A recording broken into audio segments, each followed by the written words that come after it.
சென்னையோட கட்டமைப்பை வசதியை பெருக்கிட வேண்டும், அதை நல்ல வகையில் உருவாக்கிட வேண்டும் என்பதில் அக்கறை எடுத்துக்கொண்டு அந்த பணியை நிறைவேற்றி கொண்டிருப்பதில் நம்முடைய திராவிட மாடல் அரசு எந்த அளவுக்கு சிறப்பாக செய்து கொண்டிருக்கிறது என்பது உங்கள் அனைவருக்கும் நன்றாக தெரியும். தமிழ்நாட்டினுடைய தலைநகரம் சென்னை. ஆக அந்த சென்னையில் ஏராளமான மக்கள் வாழ்ந்து கொண்டிருக்கிறார்கள்.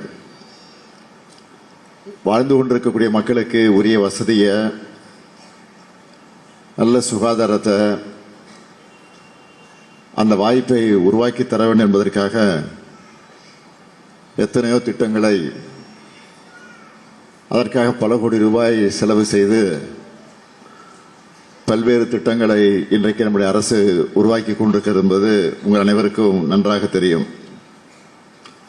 திராவிட முன்னேற்றக் கழகம் ஆட்சி பொறுப்பு ஏற்கிற நேரங்களில் எல்லாம் ஏராளமான திட்டங்களை தமிழ்நாட்டிற்கு, குறிப்பாக இந்த சென்னை மாநகரத்திற்கு நாம் கொண்டு வந்திருக்கிறோம். இன்றைக்கு இருக்கக்கூடிய சென்னையில் இருக்கக்கூடிய மேம்பாலங்களை பார்த்தாலே உங்களுக்கு நன்றாக தெரியும். சுரங்கப்பாதைகளாக இருந்தாலும் சரி, பூங்காக்களாக இருந்தாலும் சரி, மெட்ரோ ரயில் வசதி எல்லாவற்றையும் திமுக ஆட்சியில் தான், நம்முடைய திராவிட மாடல் ஆட்சியில் தான் கொண்டு வந்திருக்கிறோம். இந்த வளர்ச்சி பணியில் ஏதாவது விட்டுவிடக்கூடாது என்று கவனமாக பார்த்து அந்த உள்கட்டமைப்பு வசதிகளை எல்லாம் இன்றைக்கு ஏற்படுத்தி கொண்டிருக்கிறோம். நம்முடைய திராவிட மாடல் ஆட்சி அமைஞ்சு இந்த 5 வருஷத்தில் சென்னையினுடைய வளர்ச்சிக்காக நாம் செஞ்சிருக்கக்கூடிய திட்டங்களை எல்லாம் நான் ஒரு எண்ணி பார்க்கிறேன். முழுமையாக சொல்ல நேரம் இல்லை. ஆக எனக்கு கொடுத்திருக்கக்கூடிய டேட்டா வச்சு உங்களுக்கு நான் சொல்ல விரும்புவது, இதே வடசென்னை பகுதியில் மேயர் சிட்டி பாபு பாலம், தென் சென்னை பகுதியில் தியாகராஜர் பகுதியில் ஆகாய நடை மேம்பாலம், ஜே அன்பழகன் மேம்பாலம், இதே வடசென்னையில் செங்கசிமம் பெயரில் 500 கோடி ரூபாய் மதிப்பீட்டில் பல்வேறு பாலங்களை, செங்கசிவம் பெயரில் கூட பாலத்தை வடசென்னையில் அமைத்திருக்கிறோம். அது மட்டுமல்லாமல் 516 கோடி ரூபாய் மதிப்பீட்டில் இன்னும் 19 பாலங்கள் இந்த சென்னை மாநகருக்கு உருவாக்கி தருவதற்கு அந்த பணிகள் எல்லாம் நடந்து கொண்டிருக்கிறது. அதே போல சாலை பணிகள் எடுத்துக்கிட்டா 2359 கோடியே 73 லட்சம் ரூபாய் மதிப்பீட்டில் 3455 கிலோமீட்டர் நீளத்திற்கு 19849 பேருந்து சாலைகள் மற்றும் உட்புற சாலைகளை போட்டிருக்கிறோம். இன்னும் 196 கிலோமீட்டருக்கான 1315 சாலை பணிகள் நடந்து கொண்டிருக்கிறது. முன்பெல்லாம் மழை பெஞ்சா என்ன நிலைமைன்னு உங்களுக்கு தெரியும். ஆனால் இப்போ அது எந்த அளவுக்கு மாற்றப்பட்டிருக்கிறது என்பதும் உங்களுக்கு நன்றாக புரியும். குறிப்பாக சொல்லணும்னா 2015 செயற்கை வெள்ளம், அது சாதாரணமாக இல்லை, செயற்கையாக உருவாக்கப்பட்ட வெள்ளம் உங்களுக்கு தெரியும். அதனால் மக்கள் எந்த அளவுக்கு பாதிக்கப்பட்டாங்க என்பதை இந்த சென்னை மறந்துடாதுக்கு. ஆனால் இன்னைக்கு இயற்கையாகவே சாதாரண மழையில் எவ்வளவு பெரிய மழை வந்தாலும் அதை சமாளிக்கிற ஆற்றல் இன்றைக்கு நம்முடைய சென்னை மாநகரத்துக்கு கிடைத்திருக்குதுன்னா அது நாம் ஆட்சிக்கு வந்து நிறைவேற்றிருக்கக்கூடிய திட்டங்கள் தான் என்பதை நீங்கள் மறந்துவிடக்கூடாது. 6495 கோடி ரூபாய் மதிப்பீட்டில் 1422 கிலோமீட்டர் நீளத்திற்கு மழைநீர் வடிகால் அமைக்க பணிகள் எடுத்துக்கிட்டு அதில் 4309 கோடி ரூபாய்க்கு 1076 கிலோமீட்டர் நீளத்திற்கு பணிகளை முடிச்சிருக்கிறோம்.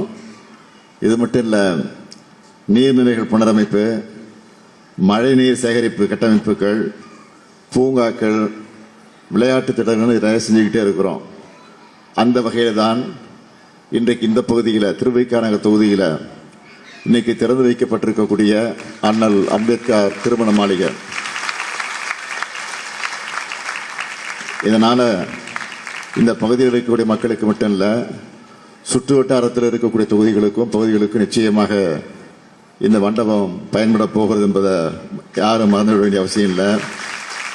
ஆக இந்த பணியை சிறப்பாக அமையணும்னு திட்டமிட்டு அதற்காக அயராது உழைத்து பாடுபட்டு பணியாற்றி அதில் வெற்றியை நிலைநாட்டி இருக்கக்கூடிய நம்முடைய சேகர்பாபு அவர்களுக்கு நான் இந்த நேரத்தில் நன்றியை தெரிவிச்சுக்கிறேன். அவர் ஏற்றுக்கொண்டிருக்கக்கூடிய சென்னை பெருநகர வளர்ச்சி குழுமத்திற்கும் என்னுடைய பாராட்டுக்களையும் வாழ்த்துக்களையும் நான் இந்த நேரத்தில் தெரிவித்து விரும்புகிறேன். இங்கே மேயர் குறிப்பிட்டு சொன்னார், அண்ணல் அம்பேத்கர் பிறந்த மகாராஷ்டிராவில் கூட அவருடைய அங்கே இருக்கக்கூடிய அந்த மாநிலத்தில் இருக்கக்கூடிய பல்கலைக்கழகத்திற்கு அவருடைய பெயரை வைக்க யோசித்துக் கொண்டிருந்த போது, போராடி கொண்டிருந்த காலகட்டத்தில் இந்தியாவில் முதல்ல அம்பேத்கர் பெயரை சூட்டியது தலைவர் கலைஞர் தான் என்பதை யாரும் மறந்துட முடியாது. நம்முடைய அம்பேத்கர் சட்டக்கல்லூரிக்கு அவர் காட்டின வழியில் தான் இப்போ திராவிட மாடல் அமைஞ்சதுக்கு பிறகு இன்றைக்கு நம்முடைய சமத்துவ நாளாக நம்முடைய அம்பேத்கருடைய பிறந்தநாளை கொண்டாடி கொண்டிருக்கிறோம். அது மட்டுமல்ல, அண்ணல் அம்பேத்கர் அயலக கல்வி உதவித் தொகை, அண்ணல் அம்பேத்கர் தொழில் முன்னோடிகள் திட்டம் செயல்படுத்தி கொண்டிருக்கிறோம். அந்த வகையில் தான் இந்த மாளிகையும் திறந்து வைக்கப்பட்டிருக்கிறது. எல்லா திருமண மண்டபம் தான் சொல்லுவாங்க, ஆனால் திருமண மண்டபம் இல்லை, இது திருமண மாளிகை. இது மாளிகை போல் அமைச்சிருக்கோம். ஆக இது நல்லா நீங்கள் எல்லாம் சிறப்பாக பயன்படுத்தி கொள்ள வேண்டும். ஆக இன்றைக்கு இந்த திருமண மண்டபத்தில் 10 ஜோடிக்கு திருமணம் இங்கே நடைபெறவிருக்கிறது. ஆக திருமணத்தை காணக்கூடிய மணமக்களுக்கு நான் வேறு ஒன்றும் அறிவுரை சொல்லலாம் தேவையில்லை, தேவையும் இல்லை. இப்போ அறிவுரை, ஆனால் ஒரே அறிவுரை மட்டும் சொல்கிறேன், உங்களுக்கு பிறக்கக்கூடிய குழந்தைகளுக்கு அழகான தமிழ் பெயர்களை சூட்டுங்கள் என்றுதான் தெரியும். ஏனென்றால் பார்க்குறோம், யாரையும் விமர்சனம் பண்ண பேசலை, யாரையும் கொச்சைப்படுத்தி பேச நினச்சிட வேண்டாம். ஆங்கிலத்தில் வடமொழியிலெல்லாம் பேர் வைக்கிறது பார்க்குறோம். இது சொல்கிறப்போ என் பேர் ஸ்டாலின், அது தமிழ் பேர் இல்லை, இருந்தாலும் அந்த பேர் வச்சுருக்காங்கன்னா அதுக்கு காரணம் உண்டு. அது உங்களுக்கெல்லாம் தெரியும். ரஷ்யாவில் புரட்சி செய்த ஸ்டாலினை நினைவு கொண்டு கம்யூனிஸ்ட் சித்தாந்தத்தின் மீது தலைவர் கலைஞர் கொண்ட நம்பிக்கையின் அடிப்படையில் அவர் இறந்த நேரத்தில் நான் பிறந்த காரணத்தால் அந்த பெயர் எனக்கு சூட்டி தலைவர் கலைஞர் மொழிந்தாலே தவிர வேறு எதுவும் கிடையாது. அதனால் உங்களையெல்லாம் கேட்டுக்கொள்ள விரும்புவது, அழகான தமிழ் பெயர்களை உங்களுக்கு நம்முடைய பிறக்கக்கூடிய குழந்தைகளுக்கு மணமக்களுக்கு மட்டுமல்ல, இங்கு வரக்கூடிய காலகட்டத்தில் பேரன் பேத்திகள் தான் இங்கே எடுக்க போகிறீங்க.